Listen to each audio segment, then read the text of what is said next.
Hi everyone, and welcome to Module 3, which is Optimizing Organizational Resources, Structures, Information, and Technology. Now this module is important because it covers the grown-up side of analytics, which is ethics, security, and data management. Now as businesses rely on more technology and data, the risks, they go up. Privacy concerns, bad decisions from bad data, security threats, and a lot of ethical gray areas.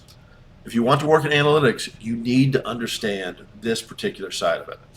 So what we're going to be covering in Module 3 includes two chapters. That's our Chapter 5 and Chapter 6.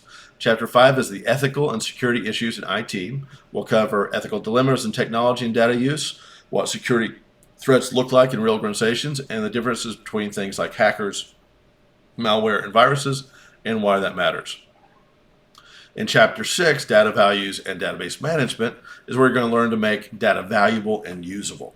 The four traits of data value are accuracy, completeness, consistencies, and timelines.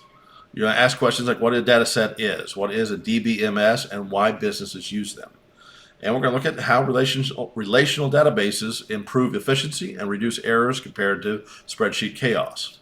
So everything from Module 3 is due by your pacing schedule, always on Fridays at 5 p.m. You'll complete the pre-quiz, the lecture reading, the case study, which is big data and consumer privacy, the Power BI project of managing relationships, and the module exam. Now the case study focus is about big data and consumer privacy. I'm looking for real arguments, what the ethical risk is, who it impacts, what responsible businesses should do, and how you balance profit with responsibility. I want you to use those citations, use your own thinking, and don't just summarize that prompt. So two quick reminders: no late work is accepted, portals close at 5, and that's it. Grades are based on correctness and quality, not effort alone. So make sure you follow those directions because that's what data analysts do. Use the rubric and submit clean work. If you have any questions, reach out. Otherwise, get after Module 3. Bye, guys.